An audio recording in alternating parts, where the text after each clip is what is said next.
Hi everybody, welcome to the Techpoint Africa Podcast. My name is Ogenerumu and I'll be your host for today. So as you saw from the intro, we're going to be talking about something really interesting.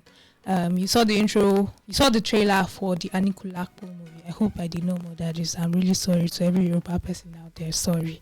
But you saw the trailer for the movie and everybody has been talking about the movie for like a month now. I think it was released in October. And everyone has been talking about it, has been trending. We've seen it become one of the, I think it was trending as the one for non-English speaking movies on Netflix, has trended on Netflix, top watched movies on Netflix in Nigeria for like about a month until Sole. Sorry again, Yoruba people, really sorry. But yeah, it was trending before Sole. Okay, let me not do that. So it was trending before that movie came on and took its place. But that's not what we're going to be talking about today. Today we're going to be talking to someone that did some really interesting things in that movie. And you saw the intro, yeah. So he was the one that did the visual effects for that bird. And he'll be talking to us about so many interesting things today. And his name is Uche Anisiuba. I hope I did not murder that. Yes, good. Okay. Okay. So, hi, Uche. Welcome to the Techpoint Africa Podcast. Hello. Thank you. Right. You're very welcome. Yeah. So, how are you doing? How's today been? Oh, today has been amazing. I don't know if I want to trust the way you said that, but let's see. Yeah. Okay. All right. So we're talking about the visual effects industry today. We're talking about what you did with Aníkúlápó. Hopefully I didn't murder that again. I'm going to just ignore if I murder the name of the movie, but yeah, we'll be fine. And we're talking about that. We're talking about the VFX industry in Nigeria in general. And so just so I'm not assuming that everybody knows what visual effects is. So maybe you just give us a quick rundown of what it is. Like if you're explaining to a 5-year-old or a teenager, someone that doesn't really understand what you do. So yes. So VFX is simply put visual effects. FX for effects. It's what people call movie magic. It's like the hocus pocus for films. If you've ever been a fan of the Avengers movie franchise, I would say go watch the behind the scenes. And you'd be amazed, you'd be amused, and you'd appreciate what a lot of artists put in to make the best movies that you love dearly. So VFX simply is recreating things that typically are outside the realms of what's possible in live action, or too risky for what's possible in live action. Not always the case, but in some cases, it's a lot easier to do it than in live action. And so it's just using computer tool sets to mess with reality and make something amazing. Right. So it's not just applicable to movies now, yeah. Oh yes. So it's not just applicable to movies. I've seen people who do visual effects for like architecture, who like re-envision a house on an empty land, but you see the video and the house is really there. And it's good for making pitches and getting investors to fund like a property type project. Right. So how did you get into VFX? Oh yes. So a couple of things. I think let me make a slight correction with the Aníkúlápó.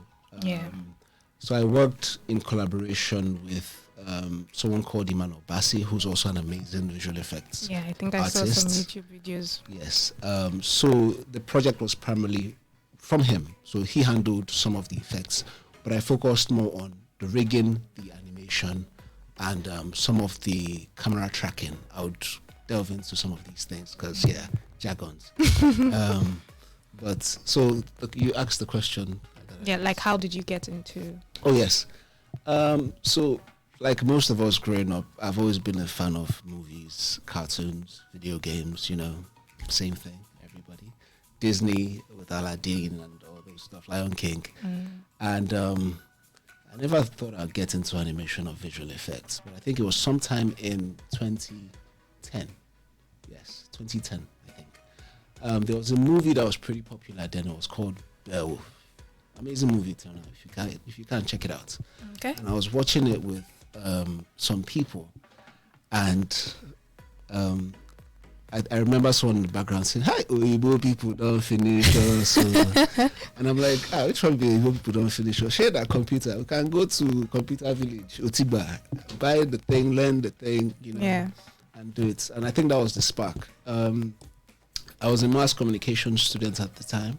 Although I've always been in like visual arts, I've always been drawing. I think my first memory is me drawing my dad. So I've always been drawing. And I've always been one to win like art competitions in school, or best in art and all that stuff. Growing up, my parents looked at my results. They skip subjects. They skip like art. They're like, where's the math? Where's the biology? Because they know the arts is already. So I've always had that. And so when I saw that movie in 2010, I got really inspired to learn. Same time, I also was doing internship with Lagos Television at Gidimbi. And they had like a trade fair of some sort wherein Samsung just launched like a 3D movie. And so the whole idea, and so I was watching a visual effects movie at the time there.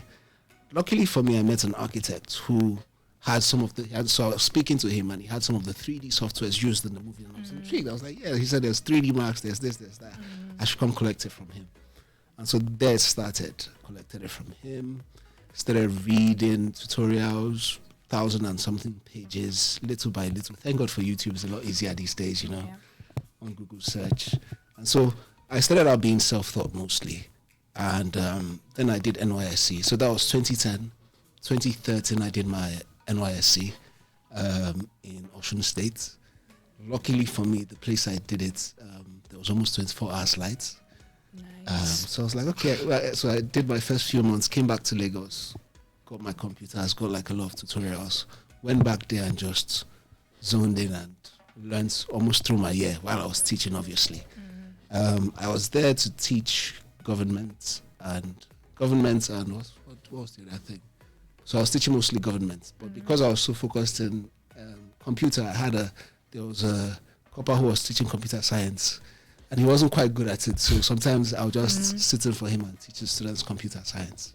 And so that was how I spent most of my service year. And so finishing in 2013, I came back to Lagos, really wanting to do animation at the time, very convinced. And so I took all my service money and went to study in a studio called Orange VFX. They're still around, really amazing studio. I think I saw something about them too. Yes, so I went there to study, and that was like just me pouring everything I had in. And there the story began. That's how it started. Nice, that's interesting. I don't know if I love movies. Okay, let me not say I love movies. I watch movies. Okay.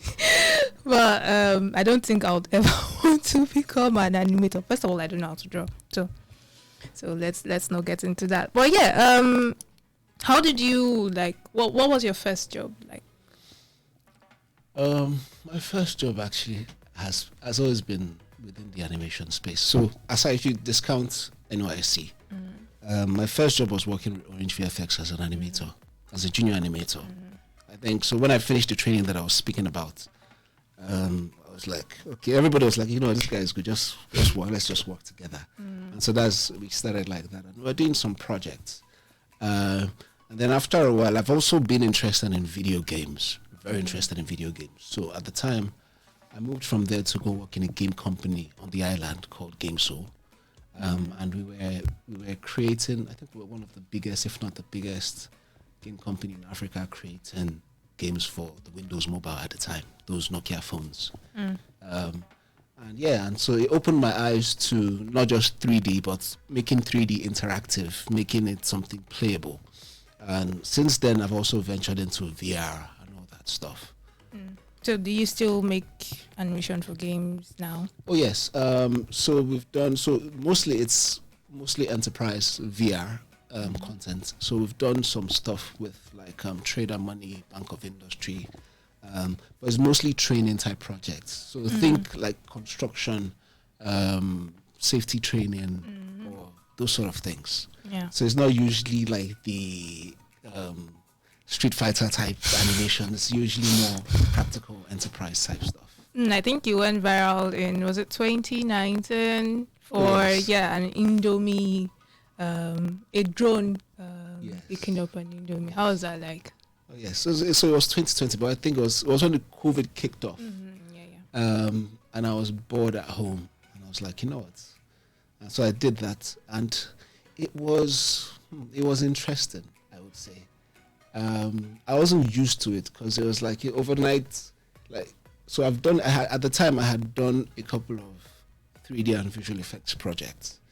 And some of them, like there was one I did, I'm sure you guys would play it. I had shared the video. It's called Skilebe. Really high-end stuff. It's like Ratatouille, but creature type visual effects. And a lot of work. Took myself and my company like almost 6 to 8 months. And that didn't blow up. And then the drone video took like 3 days to do out of boredom. And that blew up. I was like, it's life. But yeah, until now, that thing, I probably would share the video later. That thing is being played in like a national game show in Japan. And people they have like their top celebrity guests. Guess whether, is this real or is this not real? This is, they put Lagos, Nigeria. That's just like my small apartment. I'm just playing around. But yeah, it was really interesting. It was also I had a slight, what do you call it now? Taste of internet fame, because people who you don't know start reaching out, and then some people who you knew before but you don't talk to are like, you forgotten me, you know. Yeah, it was a weird time, but for me, I wasn't just used to it. I was more focused on just the work, but it was interesting. Right. So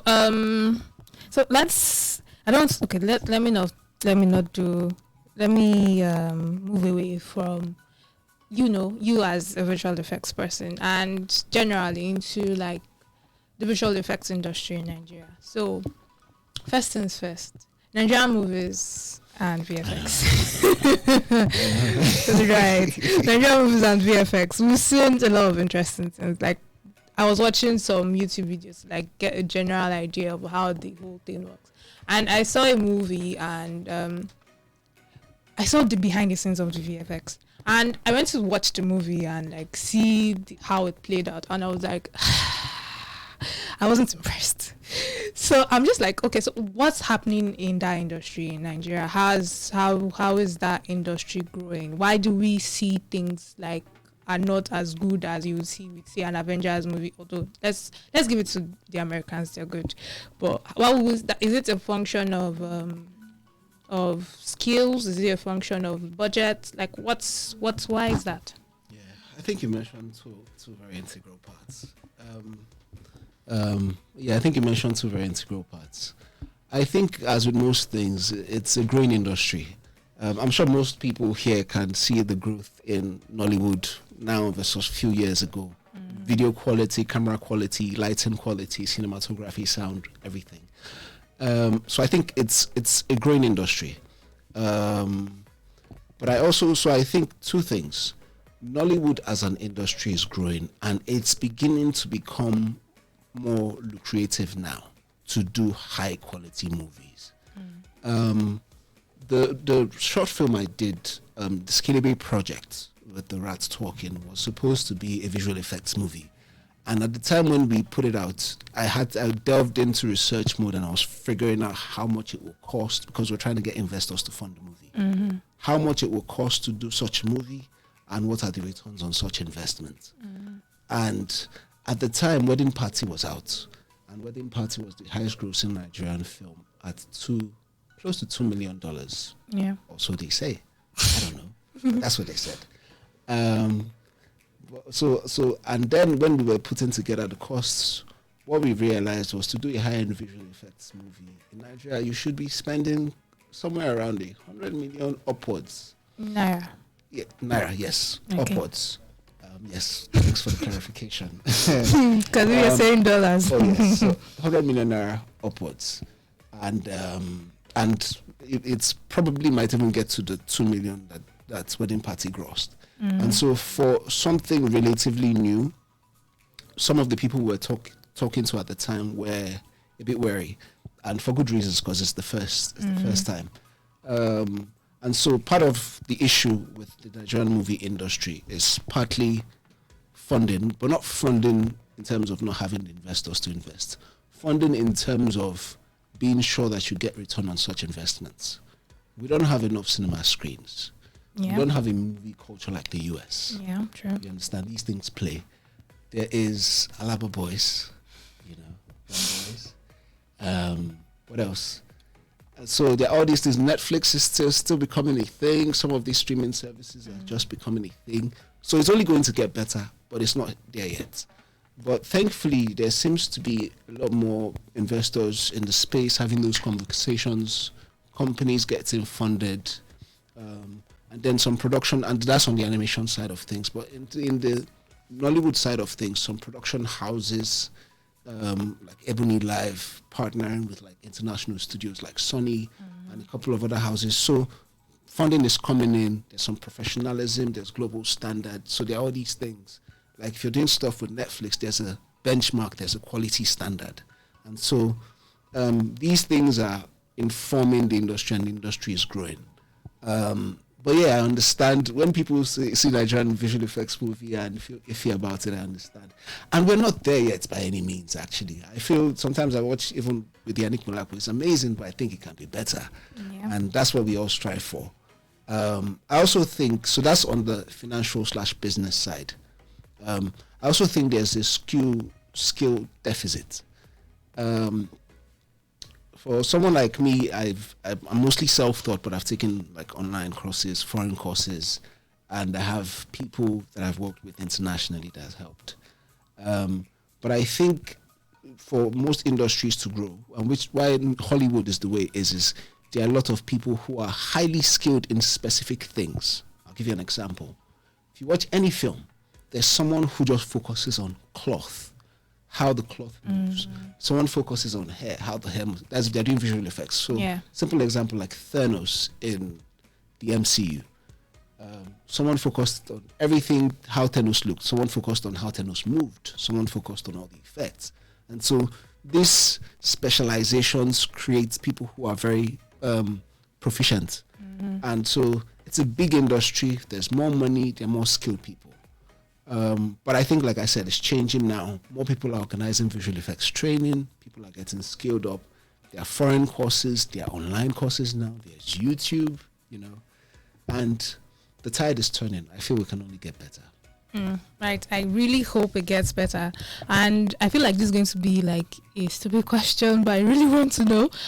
So why do VFX in Nigeria in terms of, like you just said, financing? You need a lot of finance to do this.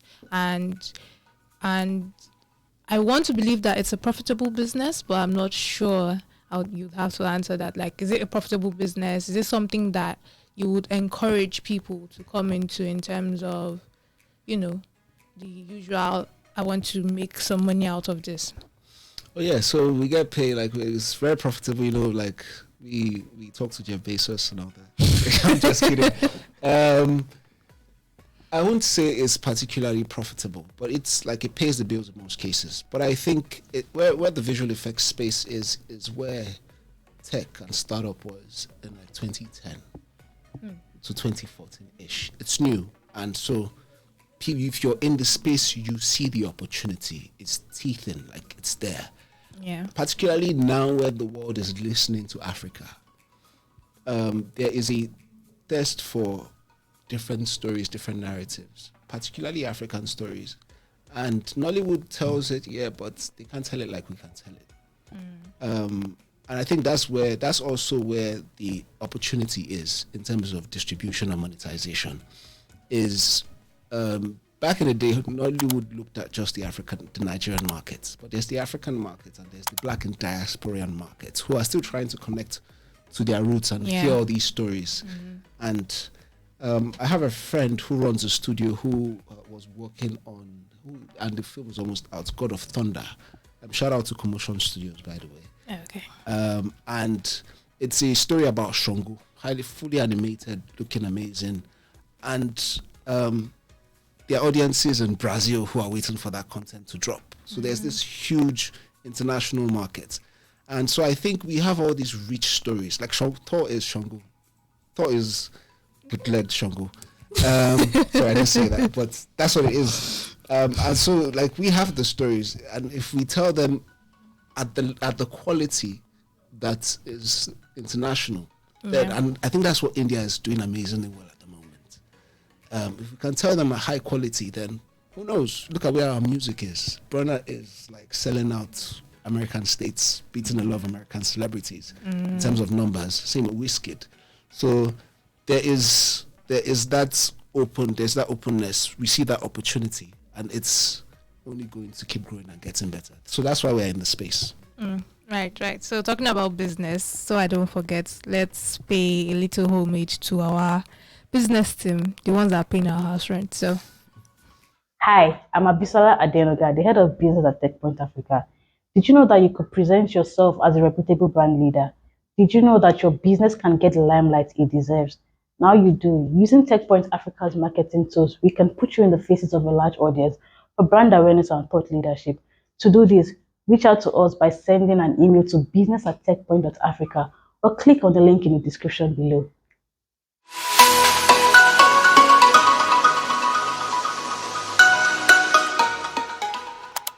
hi guys, welcome back to the Techpoint Africa Podcast. If you've been watching, you know we've been talking to Uche Anisiuba. He's one of the persons that was on the VFX team for Aníkúlápó. Yes, I hope I didn't murder that again. But yeah, he's one of the persons on the VFX team. And yes, let's get back into our conversation. We are talking about, the whole business surrounding the VFX industry in Nigeria. So let's get into the movie itself. Like, what was your role? Because I think at the beginning you told me that you're not the only one. And I saw that there was Emmanuel Bassi, there was Tunde Oluwa, there was Shola Ojo. Yeah. Ola Oluwa. It's a lot smaller list than you have in most Hollywood movies. Yeah. Those ones run into like the hundreds. But yeah, so my role in the Aníkúlápó project was more camera tracking, and so three things: camera tracking, rigging, animation, and fur. So camera tracking in visual effects is essentially trying to recreate the live action of the real camera in 3D. And so the idea is to have the computer figure out what camera the scene was shot in. If you can figure out what camera the scene was shot in, you can kind of approximate that scene digitally in like the computer. And so I did some of that. I also rigged and animated the bird. So rigging is, I think I'll just be breaking down all the jargons. Rigging is how, I think for most 3D objects, they come in as like clay models. They are static, they don't move. And so rigging is like creating like controls. It's almost like animation is almost like puppeteering, essentially 3D puppeteering. That's essentially what it is. And so rigging is creating those controls, and there's some science to it because you need to like study some anatomy. So I had references of like the bone structure of the bird and figuring out where those joints are and how it would move. And so that's rigging. And so for the animation, which is mostly about the movements, we used a lot of reference of real birds and how they flew and how they, although they didn't talk, so But so there's that, and then there's the process of sending shots and going back and forth with the directors and correcting things. So that's mostly what I did. And I think Emmanuel Bassi did most of the effects and the rendering. By effects, I mean like the smoke and the rendering and some of the compositing. And I think for most visual effects movies out there, it's usually not a person project. It's a collaborative stuff of hundreds of people. Right now, the industry doesn't really have a lot of highly skilled people, which is why to do a high level skilled project like Game of Thrones, to take some training a lot of people to put that together. But I see that within the next 5 years, actually 5 to 10 years max. Because the conversations are happening. Sony is already partnering with like Ebony Live, so funding is happening. They've seen the market where the music is already a testament of Nigerians and Africans in diaspora are willing to pay for Nigerian content. And so the hurdle now is quality. hit the global quality, access that market, and that's the business. Interesting. I like your prediction. It will be interesting to see if that comes to should I say it come to pass or something like that. It's only a matter of time. It's like, and which is why I follow the tech space a lot. Nobody would have thought that tech in Nigeria would be where it is right now, like in the 2010s. Because then it's like people in their basements just program. I know how to build a website. You understand? Now people are talking AI. Yeah. So talking about, the tech space and all of that. So this November, we're going to be having the FinTech Summit by Techpoint Africa, and it's going to basically, we're going to be touching on everything about FinTech. So, everybody's always talking about payments. Why do you have so many FinTech startups? Everybody's always quarreling. Don't worry, we'll talk about it there on November 26th. Is going to hold at 4 Points by Sheraton. November 26th by 8 a.m. if I'm not mistaken. And we're going to talk about so many things. We're going to talk about how to build your own fintech startup, what you need to think about when you're building your fintech startup, how to start a career in fintech. We're going to talk about so many interesting things. We have people like Odunayewini speaking at the summit. We have people like the PayUtech founder speaking at the summit. And just head on to fintech.techpoint Africa to register. Just head on there. And sorry, early bird tickets have ended. When I was telling people the last time I was here, people did not agree to pay for early bird tickets. So, but yeah, you can still register, and all the best. Just head on to fintech.techpoint.africa. We would display a link and you'll be able to register. So back to our conversation. And you're saying it took. Okay, you didn't tell me how long it took to do all of the visual effects. Oh yes. If I remember correctly, I think it was within a month and a couple of weeks. I would say like 4 to 6 weeks, give or take, because there was some back and forth, and there were periods where we needed to wait for feedback and to correct. So 4 to 6 weeks, and that's the funny thing about animation, because it's the thing looks very short. Yeah. Yeah, that's how animation is sometimes. It's funny how people don't know how much goes into every minute of an animated movie that they watch, like Lion King. Something to think about. If you're watching like a standard movie, most movies are at least 24 frames per second. Yeah. Back in the day, what that meant, back in the day of the Aladdins and the Lion Kings and Pinocchios, what that meant was, or Tom and Jerry, or someone drew 24 times for every second, not just drew, painted all the lot. 24 times for every second you watched. And so it's a lot. Thankfully, animation gets lucrative if done right. And then there's merch, there's events. In case of Disney, there's Disneyland. Yeah. Right. What you just said reminded me of, I think I was watching a documentary on how, was it Looney Tunes or one of the very first cartoons was made, and I saw how the guy kept moving. I can't remember what it was he was moving, but he kept moving the drawing itself. He could move it like just to get one scene. Yes. I was just like, wow. So if before computers, this is what you guys are doing just to get people to see a cartoon. Yeah.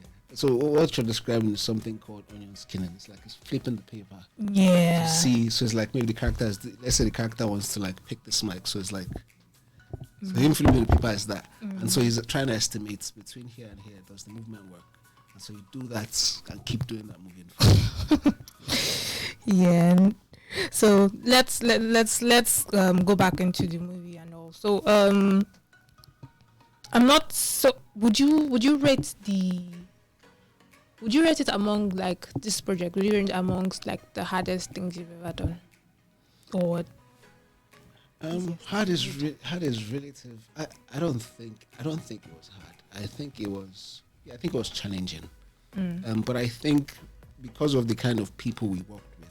By the way, Kule Afuna is such an amazing director, and all the people from the Netflix team and Emmanuel Bassi and everybody that worked on the project, we're all professionals. So it was a lot easier because everybody knew what they were doing.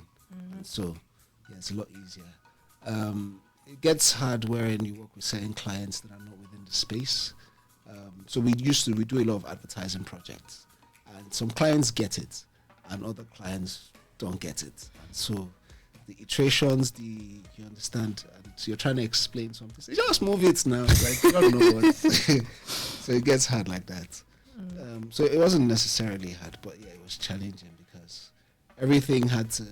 It's a different thing doing animation for a cartoon. It's not that believable. But if you had to do a bird that's supposed to be in live action and look real, yeah, you really need to go study those birds in real life. I have like zoo footages and jungle of that specific bird, like 20, 30 different ones, different angles, just looking at how it moved and all that stuff.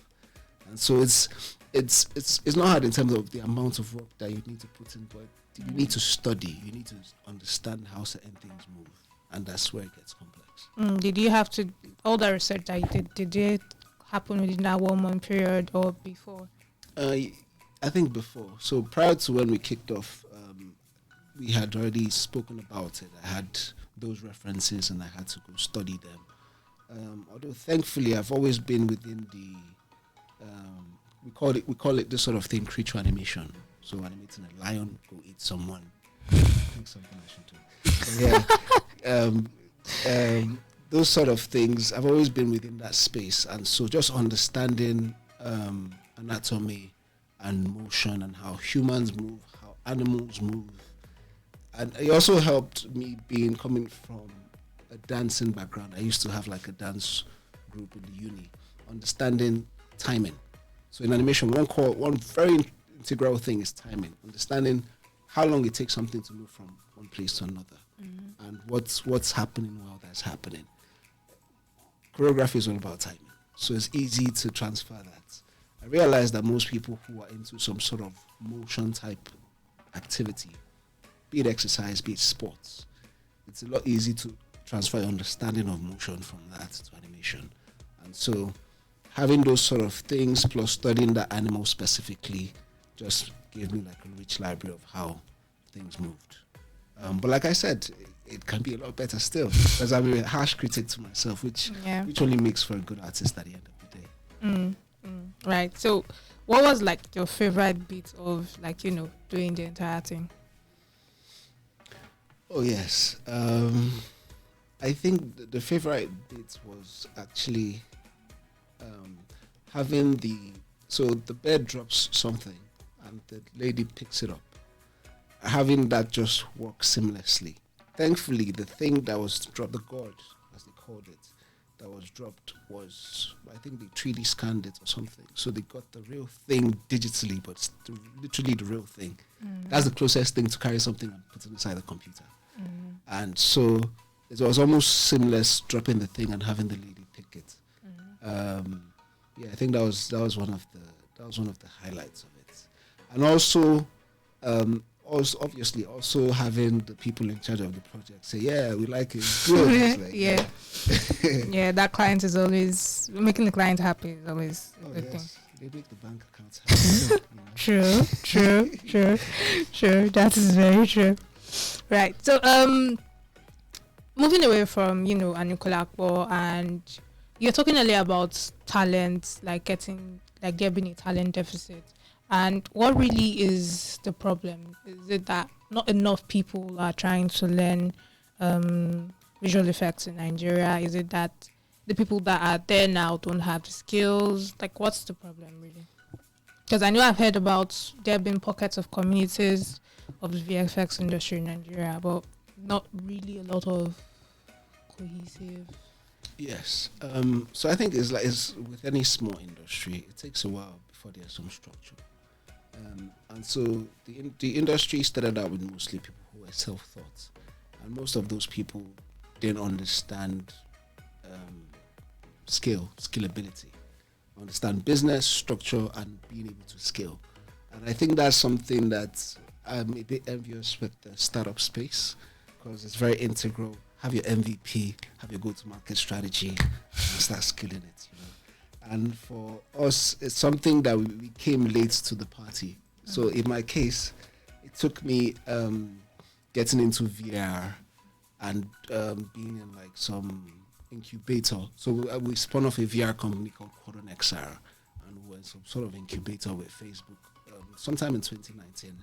And thankfully, I had to study. They taught us business, market, scaling, and all that stuff. And so these things have informed us, and I think most other studios have learnt it in their own varying pace, but has informed the need for people to train more people.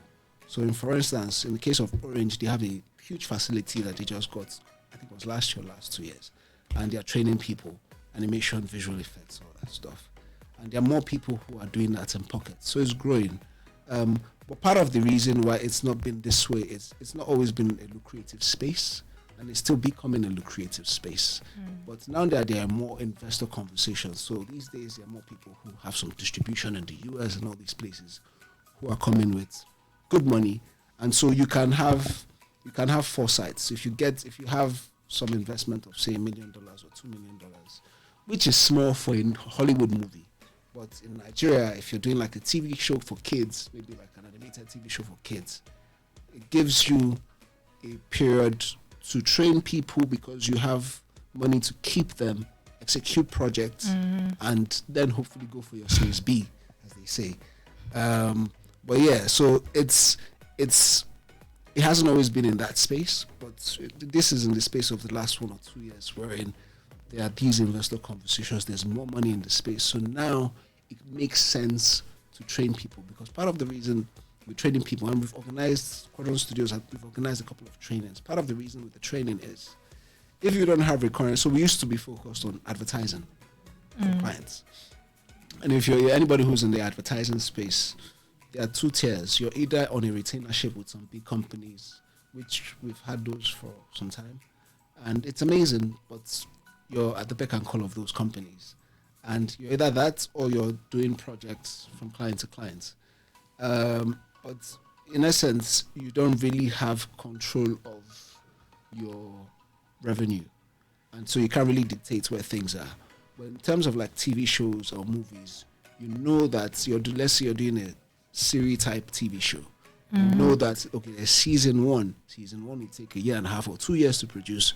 You already have the money to fund 1.5 years production. So it makes sense to train those people and keep them for that 1.5 years. And hopefully the show does well enough to season 2, and then you maintain those people.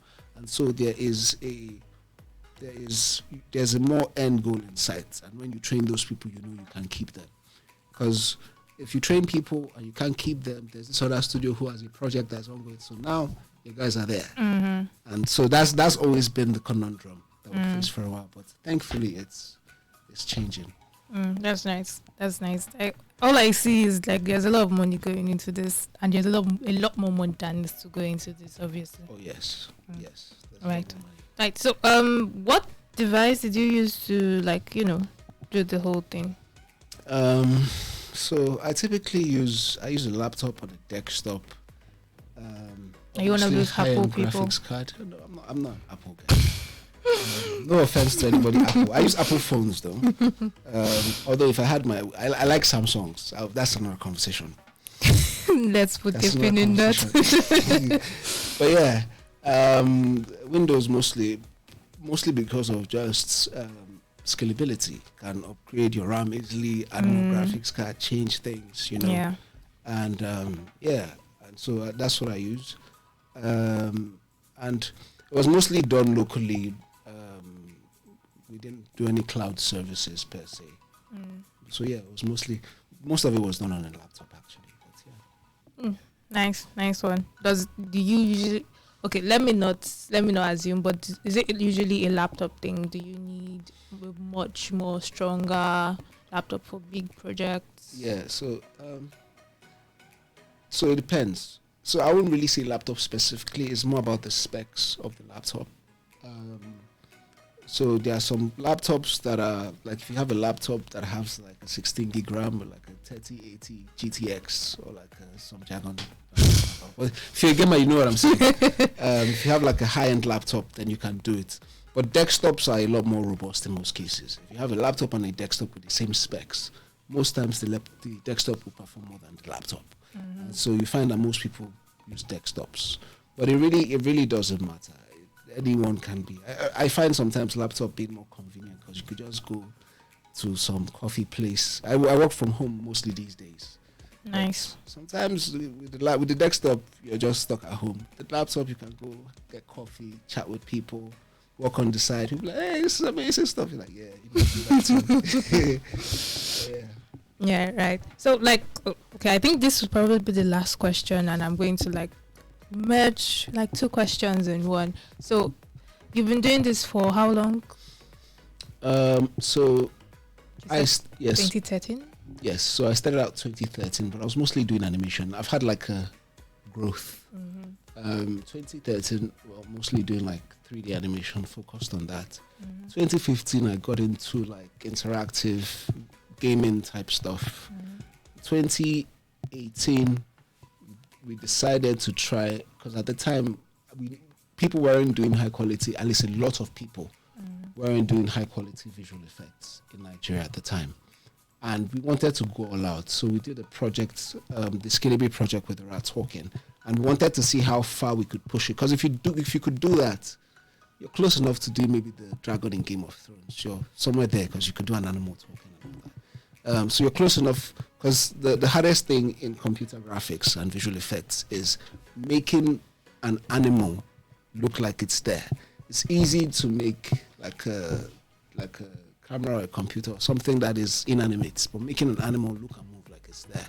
And so that was the first time. So 2018 was when myself and my company hit that mark that we can actually do visual effects. And so since then, we've been doing that also. But I think I'm what people call a 3D generalist, because I'm like everywhere. Like there are some projects, like I've done projects that are more interactive, like virtual reality projects, and I'm equally as passionate as that, because I have a background as a gamer, and so I'm equally as passionate as that, as being in the normal animation that's Disney and Moana and all that stuff, because I love those two. And I'm equally as passionate with visual effects. So it's just a lot of pies. What of? A lot of pies. Oh yes, and those things interact with each other. And I think even right now, where technology is, 3D is already mainstream with the whole metaverse thing. So it's already here to stay.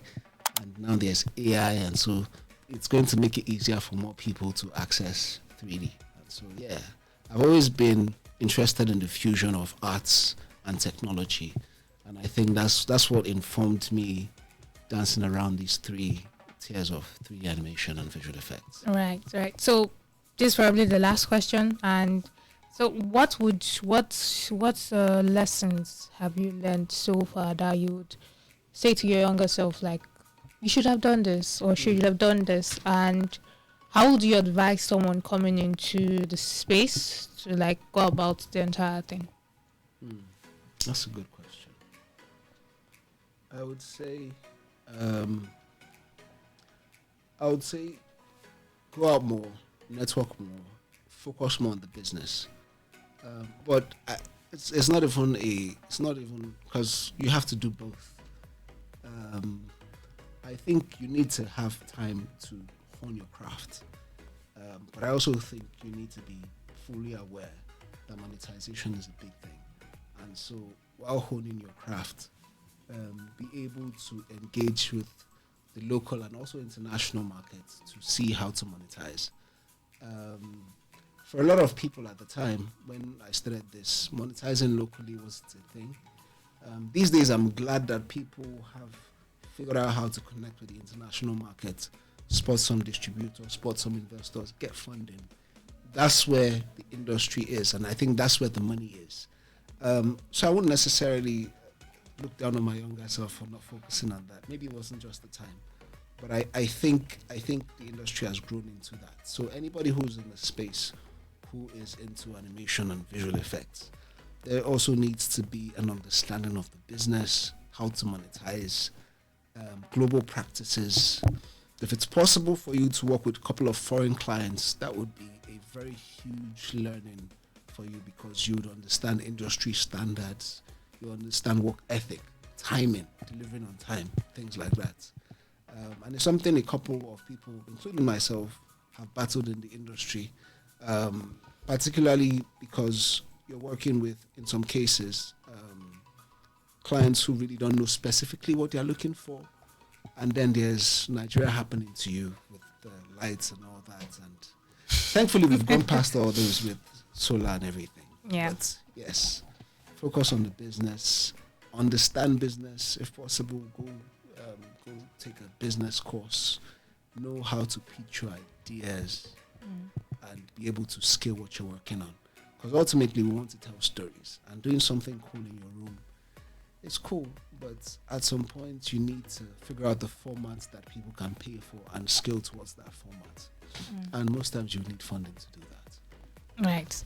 I think I got that. Like, from all you said, funding is very important. Yeah, probably said funding. Yeah, it's a business. No, only different. Abby? Yeah. Right. So, thank you so much, Uche, for joining us today. Thank you, everyone, for watching until now. Thank you for commenting. If you didn't comment, go and comment. Thank you so much. So thank you so much for commenting and liking the video. Thank you for subscribing as well. If you've not subscribed, please subscribe. And if you're listening to us on any of your podcasting platforms, Google, Spotify, Apple, iHeartRadio, anyone that I don't know of, well, thank you so much for listening. Yeah, OGs, you've been listening for like years now, so well done. Thank you so much. And don't forget to go and register for FinTech Summit. Important. And register for that. And I hope you enjoyed today's interview. Thank you so much, Uche, again for joining us. Thank you. My pleasure. Bye, everybody. Ciao.